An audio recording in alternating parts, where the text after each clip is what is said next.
ಪ್ರತಿ ಕ್ಷಣದ ಸುದ್ದಿಗಾಗಿ ಟಿವಿ9 ಕನ್ನಡ ಚಾನೆಲ್ಗೆ ಸಬ್ಸ್ಕ್ರೈಬ್ ಆಗಿ ಬೆಲ್ ಐಕಾನ್ ಒತ್ತಿ. ಕೊರೋನಾ ಎಕ್ಸ್‌ಪ್ರೆಸ್‌ಗೆ ಸ್ವಾಗತ. ನಾನು ಸುಷ್ಮಾ. ಹೋಟೆಲ್ ಕ್ವಾರಂಟೈನ್ ಇಂದ ಮನೆಗೆ ಹೋದವರಿಗೆ ಬಂತು ಪಾಸಿಟಿವ್. ಜನರ ಜೀವದ ಜೊತೆ ಚೆಲ್ಲಾಟ ಆಡ್ತಿದೆ ಆರೋಗ್ಯ ಇಲಾಖೆ. ರಾಜಧಾನಿಗೆ ಹೆಚ್ಚಾಯಿತು ಕಂಟೈನ್ಮೆಂಟ್ ಝೋನ್ ಕಂಟಕ. ಕೊಪ್ಪಳ ವೃದ್ಧನಿಂದ ಅದೆಷ್ಟು ಮಂದಿಗೆ ಕಾದಿದೆ ಗಂಡಾಂತರ. ಬೀದರ್ಗೆ ಬಂದಿದ್ದ ಮಹಿಳೆಯ ನಿಗೂಢ ಸಾವಿನ ಸೀಕ್ರೆಟ್ ಏನು? ಹೀಗೆ ಹಾಟ್ಸ್ಪಾಟ್ ಪ್ರದೇಶಗಳ ಇಂಚಿಂಚು ಮಾಹಿತಿಯನ್ನ ನೋಡೋಣ ಕೊರೋನಾ ಹಾಟ್ಸ್ಪಾಟ್ ಎಕ್ಸ್‌ಪ್ರೆಸ್‌ನಲ್ಲಿ.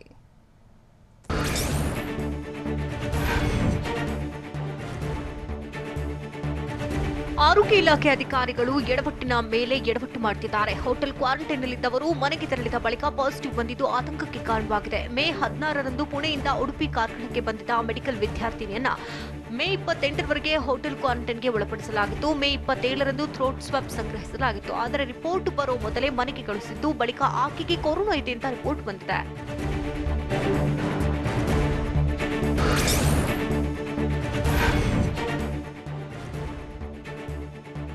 ಬೆಂಗಳೂರಿನಲ್ಲಿ ಕೊರೋನಾ ಪ್ರಕರಣಗಳು ಹೆಚ್ಚಳವಾಗ್ತಾ ಇರುವ ಹಿನ್ನೆಲೆಯಲ್ಲಿ ಕಂಟೈನ್ಮೆಂಟ್ ಝೋನ್ಗಳ ಸಂಖ್ಯೆಯಲ್ಲಿಯೂ ಹೆಚ್ಚಳವಾಗಿದೆ. ಈಗಾಗಲೇ ಇರುವಂತಹ 34 ಕಂಟೈನ್ಮೆಂಟ್ ಝೋನ್ಗಳಿದ್ದು, ಇದೀಗ ಮತ್ತಷ್ಟು ಏರಿಯಾಗಳು ಕಂಟೈನ್ಮೆಂಟ್ ಝೋನ್ಗಳಾಗಿವೆ. ಜೂನ್ 1ರಂದು 24 ವಾರ್ಡ್ಗಳಿದ್ದವು. ಇದೀಗ ಕಂಟೈನ್ಮೆಂಟ್ ಝೋನ್ಗಳ ಸಂಖ್ಯೆ 46ಕ್ಕೆ ಏರಿಕೆಯಾಗಿದೆ. ಸದ್ಯ ವಾರ್ಡ್ಗಳನ್ನು ಕಂಟೈನ್ಮೆಂಟ್ ಮಾಡುವ ಬದಲು ಸೋಂಕಿತರ ಮನೆಯನ್ನ ಮಾತ್ರ ಕಂಟೈನ್ಮೆಂಟ್ ಮಾಡಲಾಗುತ್ತೆ.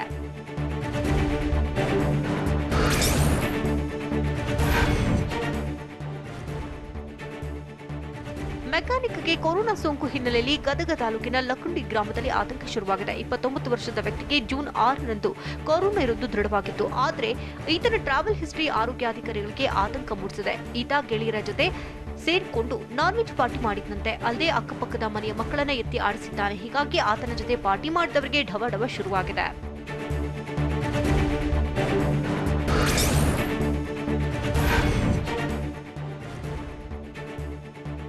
ಕೊಪ್ಪಳ ಜಿಲ್ಲೆಯ ಮುಧೋಳದ ವೃದ್ಧನಿಂದ ಕಲಬುರಗಿ ಜಿಲ್ಲೆಯಲ್ಲಿ ಆತಂಕ ಹೆಚ್ಚಾಗಿದೆ. ಯಲಬುರ್ಗಾ ತಾಲೂಕಿನ ಮುಧೋಳ ಗ್ರಾಮದ ವೃದ್ಧನಿಗೆ ಇವತ್ತು ಕೊರೋನಾ ಇರುವುದು ದೃಢಪಟ್ಟಿದೆ. ವೃದ್ಧನ ಹೆಂಡತಿ ಹಾಗೂ ಮಕ್ಕಳು ನರೇಗಾ ಯೋಜನೆಯಲ್ಲಿ ಕೆಲಸ ಮಾಡಿದ್ರು ಎನ್ನಲಾಗುತ್ತದೆ. ಇನ್ನು ವೃದ್ಧ ಗ್ರಾಮದ ಕಟಿಂಗ್ ಶಾಪ್ಗೂ ತೆರಳಿದ್ದಾನೆ. ಜಿಲ್ಲೆಯಲ್ಲಿ ಇಂದು ಪತ್ತೆಯಾಗಿರುವಂತಹ ಪ್ರಕರಣಗಳ ಪೈಕಿ ವೃದ್ಧನ ಕೇಸ್ ಭಯ ಸೃಷ್ಟಿಸಿದೆ.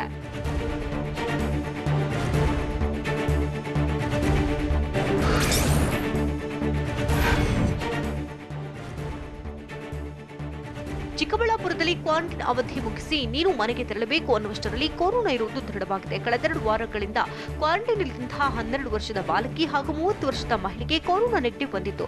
ಆದರೆ ಕ್ವಾರಂಟೈನ್ ಅವಧಿ ಮುಗಿತಾ ಇದ್ದಂತೆ ಟೆಸ್ಟ್ ಮಾಡಿಸಿದಾಗ ಪಾಸಿಟಿವ್ ಬಂದಿದೆ. ಮಹಾರಾಷ್ಟ್ರದಿಂದ ಬಂದಿದ್ದ ಇಬ್ಬರು ಕ್ವಾರಂಟೈನ್ ಸೆಂಟರ್ನಲ್ಲಿದ್ದರು.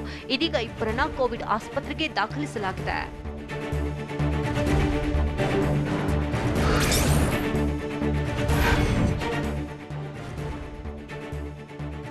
ಹೊರ ರಾಜ್ಯದಿಂದ ಬಂದ ವ್ಯಕ್ತಿಗೆ ಕೊರೋನಾ ಪತ್ತೆಯಾಗಿರೋ ಹಿನ್ನೆಲೆಯಲ್ಲಿ ಮೈಸೂರು ನಗರದ ಇಟ್ಟಿಗೆಗೂಡಿನಲ್ಲಿ ಕೆಮಿಕಲ್ ಸಿಂಪಡಣೆ ಮಾಡಲಾಗಿದೆ. ಮೈಸೂರಿನ ಮೃಗಾಲಯದ ಪಕ್ಕದಲ್ಲೇ ಇಟ್ಟಿಗೆಗೂಡು ಇರೋದ್ರಿಂದ ಮೃಗಾಲಯಕ್ಕೆ ಬರುವ ಪ್ರವಾಸಿಗರಲ್ಲಿ ಆತಂಕ ಶುರುವಾಗಿದೆ. ನಿನ್ನೆಯಷ್ಟೇ ಮೃಗಾಲಯ ಜನರ ವೀಕ್ಷಣೆಗೆ ಮುಕ್ತವಾಗಿತ್ತು. ಆದರೆ ಕೊರೋನಾ ಕೇಸ್ನಿಂದಾಗಿ ಪ್ರವಾಸಿಗರಿಗೆ ಆತಂಕ ಶುರುವಾಗಿದೆ.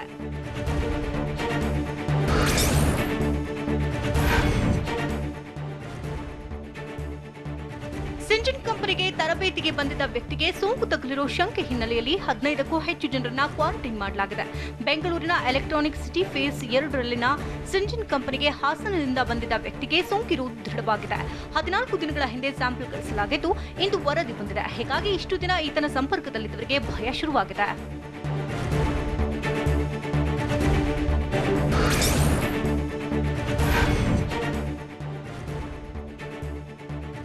ಸಾಮಾಜಿಕ ಅಂತರವಿಲ್ಲದೆ ಬಸ್ನಲ್ಲಿ 50 ಜನ ಪ್ರಯಾಣ ಮಾಡಿರೋ ಘಟನೆ ವಿಜಯಪುರದಲ್ಲಿ ನಡೆದಿದೆ. ವಿಜಯಪುರದಿಂದ ಕನಮಡಿಗೆ ತೆರಳುತ್ತಾ ಇದ್ದ ಸರ್ಕಾರಿ ಬಸ್ನಲ್ಲಿ 50ಕ್ಕೂ ಹೆಚ್ಚು ಜನರು ಪ್ರಯಾಣಿಸಿದ್ರು. ಈ ಬಗ್ಗೆ ಕಂಡಕ್ಟರ್ನ ಕೇಳಿದ್ರೆ ಮೇಲಧಿಕಾರಿಗಳ ನಿರ್ದೇಶನದ ಮೇರೆಗೆ ಕರ್ತವ್ಯ ನಿರ್ವಹಿಸಿದ್ದೇವೆ ಅಂತ ಉತ್ತರ ಕೊಟ್ಟಿದ್ದಾರೆ. ನಿಯಮ ಉಲ್ಲಂಘಿಸಿ ಪ್ರಯಾಣಿಕರನ್ನ ತುಂಬಿಸಿದ್ದಕ್ಕೆ ಜನರು ಆಕ್ರೋಶ ವ್ಯಕ್ತಪಡಿಸಿದ್ದಾರೆ.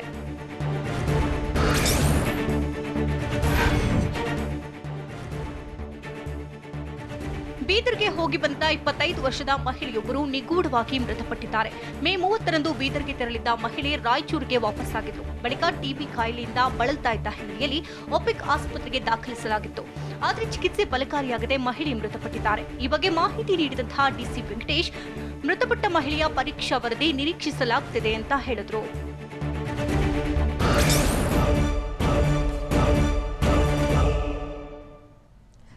ನೆಗಡಿ ಜ್ವರ ಇದ್ರೆ ವಿದ್ಯಾರ್ಥಿಗಳಿಗೆ ಪ್ರತ್ಯೇಕ ಕೊಠಡಿ, ಪಾದರಾಯನಪುರದ ಕಾರ್ಪೊರೇಟರ್ ಮತ್ತು ಖಾಕಿ ವಶಕ್ಕೆ. ಸದ್ಯಕ್ಕೆ ಹೊರಬರಲ್ಲ ಇಮ್ರಾನ್ ಪಾಷಾ ಅಂಡ್ ಗ್ಯಾಂಗ್. ಇದೆಲ್ಲವನ್ನು ನೋಡೋಣ ಕೊರೋನಾ ಬೆಂಗಳೂರು ಎಕ್ಸ್‌ಪ್ರೆಸ್‌ನಲ್ಲಿ.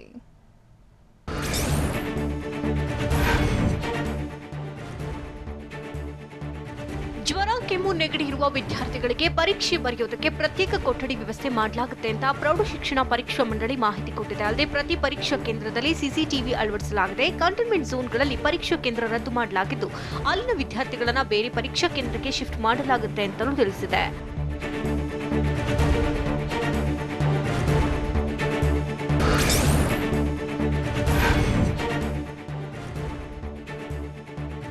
ಬೆಂಗಳೂರಿನ ಪಾದರಾಯನಪುರ ಕಾರ್ಪೊರೇಟರ್ ಇಮ್ರಾನ್ ಪಾಷಾನನ್ನ ಪೊಲೀಸರು 3 ದಿನಗಳ ಕಾಲ ವಶಕ್ಕೆ ಪಡೆದಿದ್ದಾರೆ. ನಿನ್ನೆ ವಿಡಿಯೋ ಕಾನ್ಫರೆನ್ಸ್ ಮೂಲಕ ಜಡ್ಜ್ ಮುಂದೆ ಹಾಜರುಪಡಿಸಲಾಗಿತ್ತು.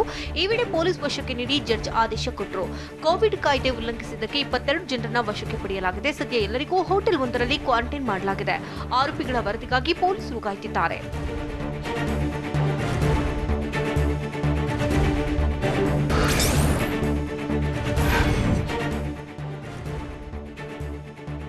ಕಾರ್ಪೊರೇಟರ್ ಇಮ್ರಾನ್ ಪಾಷಾ ಮತ್ತು ಆತನ ಗ್ಯಾಂಗ್ ಖಾಕಿ ವಶದಿಂದ ಹೊರಬರುವ ಸಾಧ್ಯತೆ ಇಲ್ಲ. ಯಾಕಂದ್ರೆ ಪಾದರಾಯನಪುರದಲ್ಲಿ ನಡೆದಿದ್ದ ದೊಂಬಿ ಗಲಾಟೆ ಸಂಬಂಧ 5 ಕೇಸ್ ದಾಖಲಾಗಿತ್ತು. ಈ 5 ಕೇಸ್ಗಳು ಸೇರಿ ಒಟ್ಟು 7 ಕೇಸ್ಗಳಲ್ಲಿ ಇಮ್ರಾನ್ ಆರೋಪಿಯಾಗುವ ಸಾಧ್ಯತೆ ಇದೆ. ಹೀಗಾಗಿ ಇಮ್ರಾನ್ ಪಾಷಾ ಮತ್ತು ಗ್ಯಾಂಗ್ ಸದ್ಯ ಖಾಕಿ ವಶದಿಂದ ಹೊರಗೆ ಬರಲ್ಲ ಎನ್ನಲಾಗ್ತದೆ.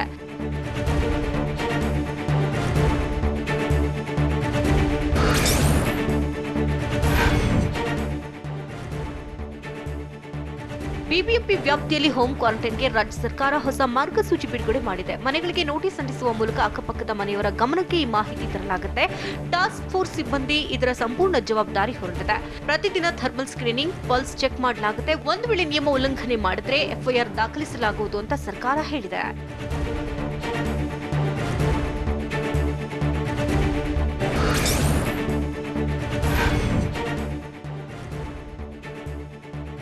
ಮುಂಬೈನಿಂದ ಬೆಂಗಳೂರಿಗೆ ಬಂದ ಕಾರ್ಮಿಕರು ಪರಾರಿಯಾಗಲು ಯತ್ನಿಸಿದ ಘಟನೆ ನಡೆದಿದೆ. ಬೆಳಗ್ಗೆ ಮುಂಬೈನಿಂದ ರೈಲು ಯಲಹಂಕ ನಿಲ್ದಾಣಕ್ಕೆ ಬರ್ತಾ ಇತ್ತು. ಸ್ಟೇಷನ್ಗೂ ಹಿಂದೆ ರೈಲು ನಿಧಾನವಾಗ್ತಾ ಇದ್ದಂತೆ ಕೆಲವರು ಯಾರ ಕೈಗೂ ಸಿಗದೆ ಎಸ್ಕೇಪ್ ಆಗೋದಕ್ಕೆ ಯತ್ನಿಸಿದ್ರು. ಕೂಡಲೇ ಅಲರ್ಟ್ ಆದಂತಹ ಪೊಲೀಸರು ಅವರನ್ನ ಹಿಡಿದು ವಶಕ್ಕೆ ಪಡೆದಿದ್ರು. ಈ ವೇಳೆಯೂ ಪೊಲೀಸರಿಂದ ತಪ್ಪಿಸಿಕೊಳ್ಳೋದಕ್ಕೆ ಯತ್ನಿಸಿದ್ರು.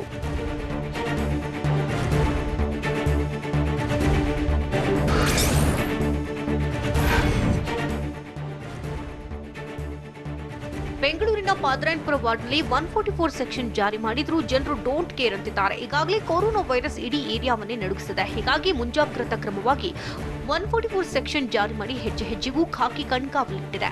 ಇಷ್ಟಿದ್ರೂ ಜನರು ಬೇಕಾಬಿಟ್ಟಿಯಾಗಿ ಹೊರಗೆ ಓಡಾಡ್ತಿದ್ದಾರೆ.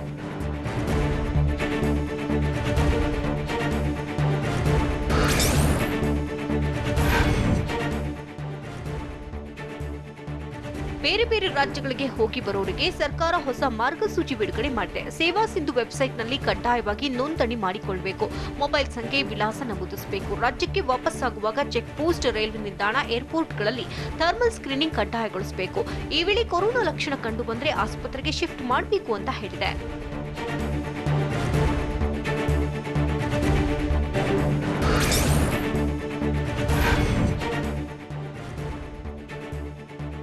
ಕೊರೋನಾ ಭೀತಿಯಿಂದಾಗಿ ಶಾಲೆಗಳನ್ನು ತೆರೆಯುವುದಕ್ಕೆ ಸಾಧ್ಯವಾಗ್ತಿಲ್ಲ. ಇದನ್ನೇ ಬಂಡವಾಳ ಮಾಡಿಕೊಂಡಂತ ಕೆಲ ಖಾಸಗಿ ಶಾಲೆಗಳು ಆನ್ಲೈನ್ ಕ್ಲಾಸ್ ಮೊರೆ ಹೋಗಿದ್ದು ಮಕ್ಕಳಿಗೆ ಟಾರ್ಚರ್ ಆಗ್ತಾ ಇದೆ.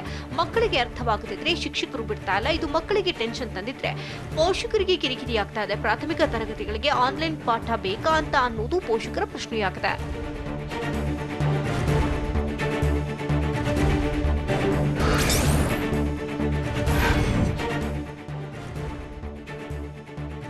ಮುಂಬೈನಿಂದ ಬಂದ ಪ್ರಯಾಣಿಕರಿಗಾಗಿ ಕ್ವಾರಂಟೈನ್ನಲ್ಲಿರೋದಕ್ಕೆ ಫ್ರೀ ಹೋಟೆಲ್ ವ್ಯವಸ್ಥೆ ಮಾಡಲಾಗಿದೆ. ಮುಂಬೈನಿಂದ ಟ್ರೈನ್ನಲ್ಲಿ ಬಂದು ಇಳಿತಾ ಇದ್ದಂತೆಯೇ ತಪಾಸಣೆ ಬಳಿಕ ಹೋಟೆಲ್ಗಳತ್ತ ಕರೆದೊಯ್ಯಲಾಯಿತು. ಪಿಪಿಇ ಕಿಟ್ಗಳನ್ನು ಧರಿಸಿದಂತಹ ಬಿಎಂಟಿಸಿ ಕಂಡಕ್ಟರ್ಗಳನ್ನ ಬಸ್ಗೆ ಒಬ್ಬರಂತೆ ನೇಮಕ ಮಾಡಲಾಗಿದೆ. ಮಾರ್ಗ ಮಧ್ಯೆ ಯಾರು ತಪ್ಪಿಸಿಕೊಳ್ಳಬಾರದು ಅಂತ ಈ ವ್ಯವಸ್ಥೆ ಮಾಡಲಾಗಿದೆ.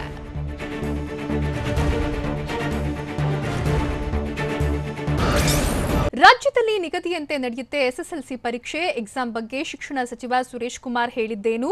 ಚಾಮುಂಡಿ ಬೆಟ್ಟದಲ್ಲಿ ಹೇಗಿದೆ ಆಷಾಢ ಸಿದ್ಧತೆ? ಇವೆಲ್ಲವನ್ನು ನೋಡೋಣ ಸ್ಟೇಟ್ ಕೊರೋನಾ ಎಕ್ಸ್‌ಪ್ರೆಸ್‌ನಲ್ಲಿ.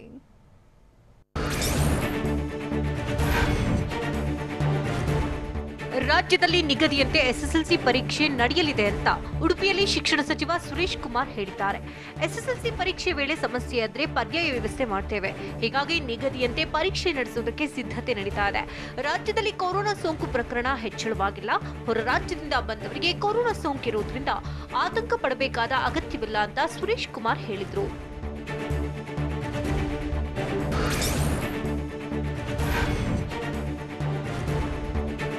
ರಾಜ್ಯದಲ್ಲಿ ನಿಗದಿಯಾದಂತೆಯೇ ಎಸ್ಎಸ್ಎಲ್ಸಿ ಎಕ್ಸಾಮ್ಗಳು ನಡೆಯಲಿವೆ.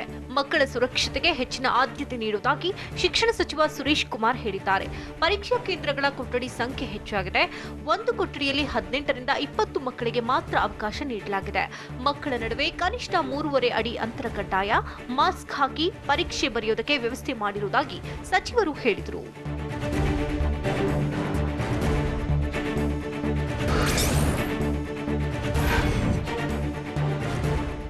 ಆಷಾಢ ಮಾಸ ಸಮೀಪಿಸ್ತಾ ಇರುವುದರಿಂದಾಗಿ ಮೈಸೂರಿನ ಚಾಮುಂಡಿ ಬೆಟ್ಟದಲ್ಲಿ ಯಾವ ರೀತಿಯ ಕ್ರಮ ಕೈಗೊಳ್ಳಬೇಕೆಂದು ಮುಂದಿನ ವಾರ ನಿರ್ಧರಿಸಲಾಗುತ್ತೆ ಅಂತ ಮೈಸೂರು ಜಿಲ್ಲಾಧಿಕಾರಿ ಅಭಿರಾಮ್ ಜಿ ಶಂಕರ್ ಹೇಳಿದ್ದಾರೆ. ನಿನ್ನೆಯಿಂದ ದೇವರ ದರ್ಶನ ಪಡೆಯುವುದಕ್ಕೆ ಅವಕಾಶವನ್ನು ಕಲ್ಪಿಸಲಾಗಿದೆ. ಸಾಮಾಜಿಕ ಅಂತರ ಕಾಯ್ದುಕೊಳ್ಳುವ ವಿಚಾರವನ್ನ ಗಮನಿಸುತ್ತೇವೆ ಅಂತ ಅಭಿರಾಮ್ ಹೇಳಿದರು.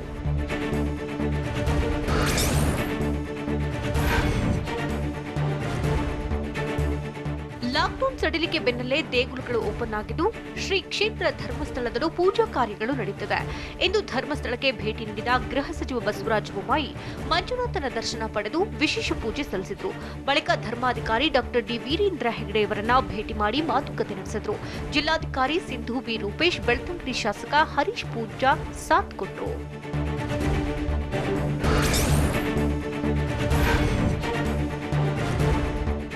ಲಾಕ್ಡೌನ್ ವೇಳೆ ಎಲ್ಲಾ ಕಾರ್ಖಾನೆಗಳು ಬಂದ್ ಆಗಿದ್ವು.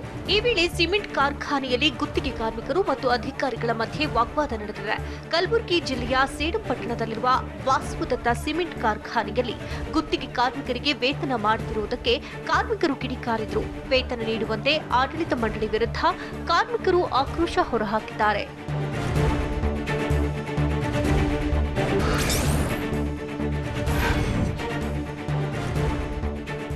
ರಾಯಚೂರಿನಲ್ಲಿ ಕೊರೋನಾ ಸೋಂಕಿತ ಗರ್ಭಿಣಿಗೆ ಆಸ್ಪತ್ರೆಯಲ್ಲಿ ಚಿಕಿತ್ಸೆ ನೀಡದೆ ವೈದ್ಯರು ನಿರ್ಲಕ್ಷ್ಯ ತೋರಿದ್ರು.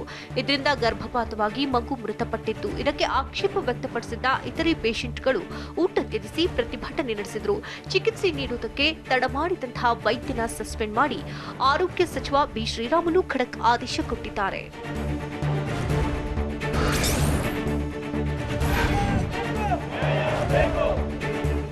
ಲಾಕ್ಡೌನ್ನಿಂದಾಗಿ ರಾಜ್ಯದಲ್ಲಿರುವ ಟೈಲರ್ಗಳು ಸಂಕಷ್ಟಕ್ಕೆ ಸಿಲುಕಿದ್ದಾರೆ. ಇಂತಹ ಸಂದರ್ಭದಲ್ಲಿ ಟೈಲರ್ ಕಲ್ಯಾಣ ಮಂಡಳಿ ಸ್ಥಾಪನೆ ಮಾಡಿ ಸಿಂಪಿಗ ಸಮುದಾಯಕ್ಕೆ ಸರ್ಕಾರ ನೆರವು ನೀಡಬೇಕಿದೆ ಅಂತ ಟೈಲರ್ಸ್ ಅಸೋಸಿಯೇಷನ್ ಪ್ರತಿಭಟನೆ ನಡೆಸಿದರು. ದಾವಣಗೆರೆಯಲ್ಲಿ ಟೈಲರ್ಸ್ ಅಸೋಸಿಯೇಷನ್ ಅವರು ಟೈಲರ್ಸ್ಗಳಿಗಾಗಿ ಒಂದು ಕಲ್ಯಾಣ ಮಂಡಳಿ ಸ್ಥಾಪನೆ ಮಾಡಿ ಅಂತ ಒತ್ತಾಯಿಸಿದರು.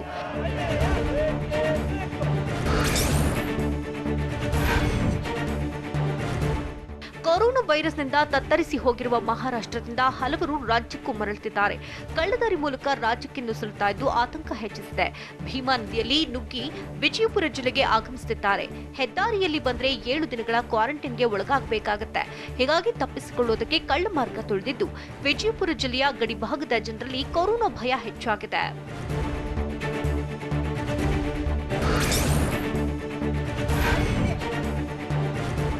ಕೊರೋನಾ ಸೋಂಕು ಬಂದರೆ ಬದುಕುವುದೇ ಡೌಟ್ ಅನ್ನೋ ಪರಿಸ್ಥಿತಿಯಲ್ಲೂ ಕೆಲವರು ವೈರಸ್ ಗೆದ್ದು ಬೀಗ್ತಿದ್ದಾರೆ. ಹೌದು, ಕೊರೋನಾದಿಂದ ಗುಣಮುಖರಾಗಿ ವಾಪಸ್ಸಾದ 6 ಜನರಿಗೆ ಗ್ರಾಮಸ್ಥರೆಲ್ಲ ಸೇರಿ ಅದ್ದೂರಿ ಸ್ವಾಗತ ಕೊಟ್ಟರು.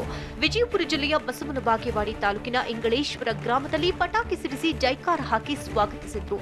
ನೆಗೆಟಿವ್ ವರದಿ ಬಂದ 6 ಜನರಿಗೆ ಹೂವಿನ ಹಾರ ಹಾಕಿ ಸನ್ಮಾನ ಮಾಡಲಾಯಿತು.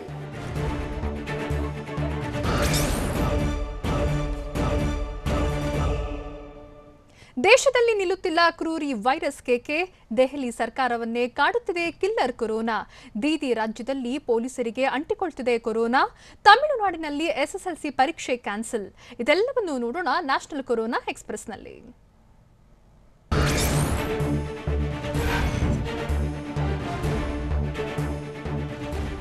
ಭಾರತದ ದೇಶದಲ್ಲಿ ಕೊರೋನಾ ವೈರಸ್ ರಣಕೀಕೆ ಹಾಕುವುದನ್ನ ಇನ್ನೂ ಬಿಟ್ಟಿಲ್ಲ. ಸೋಂಕಿನಿಂದಾಗಿ ಈವರೆಗೂ ದೇಶದಲ್ಲಿ 2,65,928 ಜನರಿಗೆ ಕೊರೋನಾ ಸೋಂಕು ತಗುಲಿದೆ.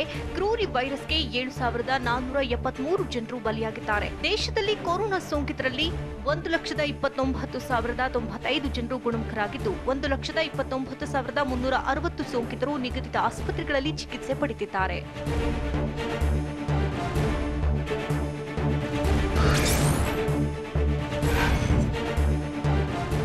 ದೆಹಲಿಯಲ್ಲಿ ಕೊರೋನಾ ವೈರಸ್ ಸೋಂಕು ಹೆಜ್ಜೆ ಹೆಜ್ಜೆಗೂ ಸರ್ಕಾರಕ್ಕೆ ಮುಳ್ಳಾಗಿದೆ. ಇಷ್ಟು ದಿನ ವ್ಯಕ್ತಿಯಿಂದ ವ್ಯಕ್ತಿಗೆ ಹರಡ್ತಾ ಇದ್ದ ಸೋಂಕು ಸಮುದಾಯಕ್ಕೆ ಹರಡುವ ಭೀತಿ ಶುರುವಾಗಿದೆ. ಇದರ ಬೆನ್ನಲ್ಲೇ ರಾಜ್ಯದಲ್ಲಿ ಕೊರೋನಾ ಸ್ಥಿತಿಗತಿಗಳ ಬಗ್ಗೆ ಚರ್ಚೆ ಮಾಡೋದಕ್ಕೆ ಡಿಸಿಎಂ ಮನೀಶ್ ಸಿಸೋಡಿಯಾ ಎಸ್ಡಿಎಂಎ ಅಧಿಕಾರಿಗಳ ಜೊತೆ ಸಭೆ ನಡೆಸಿದರು. ದೆಹಲಿ ಸಿಎಂ ಕೇಜ್ರಿವಾಲ್ ಅನಾರೋಗ್ಯದಿಂದಾಗಿ ಸಿಸೋಡಿಯಾ ನೇತೃತ್ವದಲ್ಲಿ ಸಭೆ ನಡೆಯಿತು.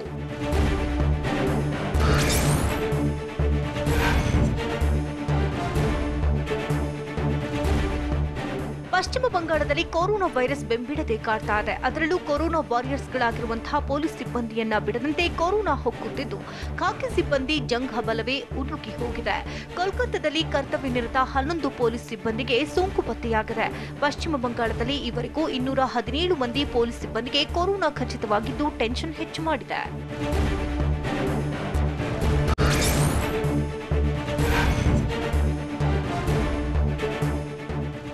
ಲಾಕ್ಡೌನ್ನಿಂದಾಗಿ ದುಡಿಮೆ ಇಲ್ಲದೆ ಹಲವರ ಬದುಕು ಬೀದಿಗೆ ಬಂದಿದೆ. ಅದರಲ್ಲೂ ಭೋಪಾಲ್ನಲ್ಲಿ ದೇಗುಲಗಳ ಬಳಿ ಪ್ರಸಾದ ಮಾರುವ ಮಹಿಳೆಯ ಪರಿಸ್ಥಿತಿಯನ್ನು ನೋಡಿದ್ರೆ ಕರುಳು ಕಿವುಚಿ ಬರುತ್ತೆ. ಯಾಕಂದ್ರೆ ಲಾಕ್ಡೌನ್ ಅವಧಿಯಲ್ಲಿ ದೇಗುಲಗಳು ಬಂದ್ ಆಗಿದ್ರಿಂದ ದುಡಿಮೆ ಇಲ್ಲದೆ ತನ್ನ ಮಾಂಗಲ್ಯ ಸರವನ್ನೇ ಮಾರಿ ಬದುಕು ದೂರ್ತಿದ್ದಾರೆ.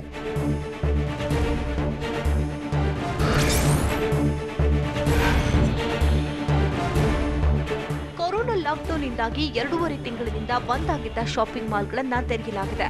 ಆದರೆ ಮಾಲ್ಗಳಲ್ಲಿ ಗ್ರಾಹಕರು ಬಾರದೆ ಬಿಕೋ ಅಂತಿವೆ. ಉತ್ತರ ಪ್ರದೇಶದ ಕಾನ್ಪುರದ ಝೆಡ್ ಸ್ಕ್ವೇರ್ ಮಾಲ್ನಲ್ಲಿ ಸರ್ಕಾರದ ಮಾರ್ಗಸೂಚಿಯ ಪ್ರಕಾರವೇ ಸಾಮಾಜಿಕ ಅಂತರಕ್ಕೆ ಮಾಸ್ಕ್ ಹಾಗೂ ಸ್ಯಾನಿಟೈಸ್ ವ್ಯವಸ್ಥೆ ಮಾಡಲಾಗಿದೆ. ಆದರೂ ಗ್ರಾಹಕರು ಕೊರೋನಾ ಭೀತಿಯಿಂದಾಗಿ ಮಾಲ್ಗಳತ್ತ ಮುಖ ಮಾಡ್ತಿಲ್ಲ.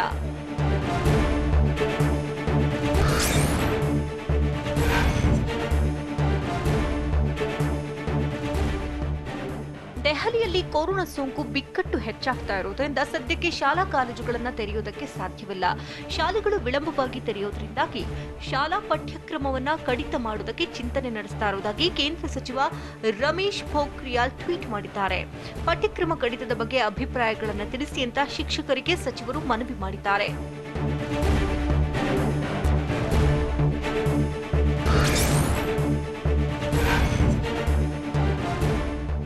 ಕೊರೋನಾ ವೈರಸ್ ವಿದ್ಯಾರ್ಥಿಗಳ ಶೈಕ್ಷಣಿಕ ಜೀವನಕ್ಕೆ ಕುತ್ತು ತಂದಿದೆ. ತಮಿಳುನಾಡಿನಲ್ಲಿ ಸೋಂಕು ಇನ್ನೂ ನಿಯಂತ್ರಣಕ್ಕೆ ಬಂದಿಲ್ಲ. ಹೀಗಾಗಿ ವಿದ್ಯಾರ್ಥಿಗಳ ಮುಂದಿನ ಭವಿಷ್ಯದ ಹಿತದೃಷ್ಟಿಯಿಂದ 10 ಮತ್ತು 11ನೇ ಕ್ಲಾಸ್ ಪರೀಕ್ಷೆಗಳನ್ನು ಕ್ಯಾನ್ಸಲ್ ಮಾಡಿದೆ.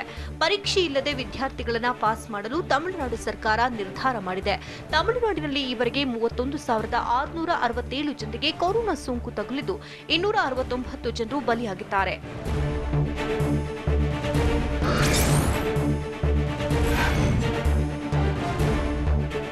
ಪಶ್ಚಿಮ ಬಂಗಾಳದಲ್ಲಿ ಕೊರೋನಾ ಸೋಂಕಿತರ ಸಂಖ್ಯೆ ದಿನೇ ದಿನೇ ಹೆಚ್ಚಳವಾಗ್ತಾ ಇದ್ದು ಆತಂಕ ಹುಟ್ಟಿಸಿದೆ. ಹೀಗಾಗಿ ರಾಜ್ಯದಲ್ಲಿ ವಿಧಿಸಲಾಗಿದ್ದ ಲಾಕ್ಡೌನ್ ಅವಧಿಯನ್ನ ಜೂನ್ 30ರವರೆಗೂ ವಿಸ್ತರಿಸುವುದಾಗಿ ಸಿಎಂ ಮಮತಾ ಬ್ಯಾನರ್ಜಿ ಹೇಳಿದ್ದಾರೆ. ಈವರೆಗೂ 10 ರೈಲುಗಳಲ್ಲಿ ವಲಸೆ ಕಾರ್ಮಿಕರು ರಾಜ್ಯಕ್ಕೆ ವಾಪಸ್ಸಾಗಿದ್ದಾರೆ. ವಾಹನ ಓಡಾಟ ಇಲ್ಲದೆ ಇರುವುದರಿಂದ ಕೋಲ್ಕತ್ತಾ ನಗರದಲ್ಲಿ ಸೈಕಲ್ ಸವಾರರಿಗೆ ಅವಕಾಶ ನೀಡುವ ಬಗ್ಗೆ ಚಿಂತಿಸಲಾಗುತ್ತಿದೆ.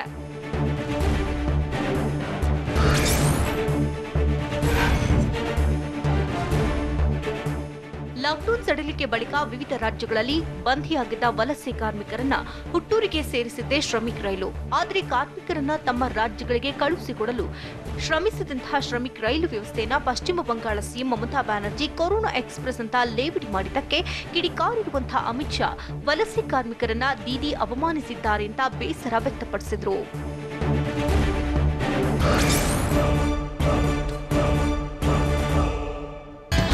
ಜಸ್ಟ್ ಬೆಂಗಳೂರು ಪ್ರತಿದಿನ ರಾತ್ರಿ 10 ಗಂಟೆಗೆ TV9 ನಲ್ಲಿ ಮಾತ್ರ.